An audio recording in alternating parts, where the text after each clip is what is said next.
দিকে লড়ার মতন ক্ষমতা নাই। আমাকে তো একটা সময় দিব, একটা টাইম দিব। দ্বিতীয় কথা, এখানে আমার স্বামী নেই, আমি আমার একটা বাচ্চা, আমি প্রচুর কষ্ট করি, বুঝছেন? আমার বাচ্চাটা 8 বছর, আমার স্বামী নেই, আমি বাচ্চা নিয়ে খুব কষ্ট করে খাই। এই মুহূর্তে আমার ঘরটা ভাঙিয়ে দিছে, জানেন আমার যাওয়ার মতন কোনো জায়গা নাই, এমন অবস্থা করছে। এটা আপনার ঘর না? হ্যাঁ, এটা আমার ঘর। আচ্ছা, তা আপনি কি বলে নাই আপনাকে আগে? না, বলে নাই। এই 5টার সময় ভাইকে করে কইছে, বলে কালকে 8টার সময় ভেঙে গেলাম। এরপরে দিনে যে 10টার সময় বস্তি ভেঙে গেছে, মানুষের সময় হইতেছে না, কিছুই না। এখন আমরা যা কই থাকবো পর, আমরা গরিব মানুষ, আমরা কে তুইটা ভাড়া দিয়ে যা থাকাটা সম্ভব? আমার ঘরে উস্কারে মানুষ নাই, আমার ছোট ছোট বাচ্চা, আমার স্বামী অসুস্থ, কাজ করতে পারে না। ঘরে 10-12,000 টাকার মাল ছানা ছিল, এরপরে ঘর উড়াইতে আমার 22,500 টাকা খরচ গেছে, 22,500 টাকা খরচ গেছে ঘরে। এটাই তো চিন্তা করতেছে অনেকে কই যাম, অনেক কেন যায় ভাড়া দিয়ে যায় থাকবার পাবো না। মনে করেন দেশও বাড়ি ঘর নয় যে যায় দেশে যায় থাকবো, অনেক কি করবো চিন্তা করে কোনোটা হইতেছি না। তখন মানুষ সিলাসিলি করতেছে, বারে জিনিসপত্র মায়া ছেড়ে দেন, যে ডল নাই ডলনার তলে পড়বেন।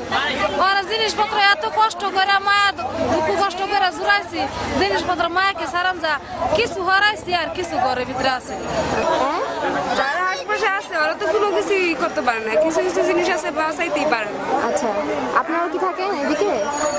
আচ্ছা, কি করেন আপনারা?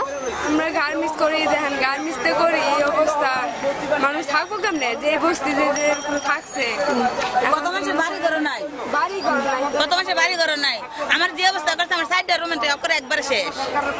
আমার তো থাকার লেগে মানে আমি টিয়া লেগে বাঁচতে দিতে পারি না, মানে মাস শেষ না, মাস কাম করছে বেটা টিয়া দিল না, তো দেশে দিতে দেশে দিতে পারবো, মানে জানে না খাই মারণ লাগবো। বাবা আমার বাসা ভাঙে ফেলছে, তো দাঁড়াই গেছে, কি করবো রে বাবা? আমরা তো কিচ্ছুই করতে পারতেছি না, মাছ আমার সব ফালাই দেয়া, সারা রাত খারাপ, আমরা এখন কি করে খাবো, কোথায় যাবো? আপনারা একটু সহায়তা করেন, পোলা বানা যাচ্ছে, একটা রান্না করে খাবো, তেল জায়গাটাও নাই আমাদের, কোথায় থেকে আমরা খাবো? আপনাদের 60 দিনের নোটিশ দেওয়া হয়েছে না, মালিকের এই দিচ্ছে, একটা কাগজ দিচ্ছে, আমার ঘরে দেয় না, কোনো টাইম দেওয়া নাই, মালের উপর দিয়ে পোল্টাতে চালানি হয়েছে, পোলাপানির উপর দিয়ে পোল্টাতে চালানি হয়েছে।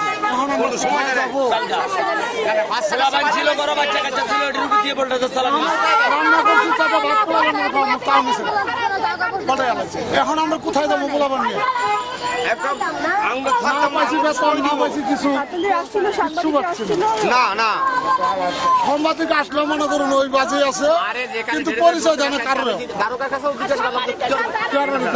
আমরা খালি রাস্তার সাইডে পরিষ্কার করে যাবো, ভিতরে মাল আপনারা সরাই এলাম, তারপর ভিতরে যারা ই করছে মাল, এখন ভিতরে তো ডলে দিল, কিছু তো কথা বলা নাই, খালি বসে গেল। দেখেন আপনারা মেহরবানি করে দেখেন, কত লোকজন দেখেন, এই যে মাঠটার মধ্যে গেছে, এখন 2 মিনিট আপনারা একটুখানি দয়া করে দেখেন, এই যে লোকজন রাস্তা দেখেন, নাই ঘর নাই বাড়ি, কোথায় যাবে এগুলা? একটু আমাদের জন্য একটু সহায়তা করেন।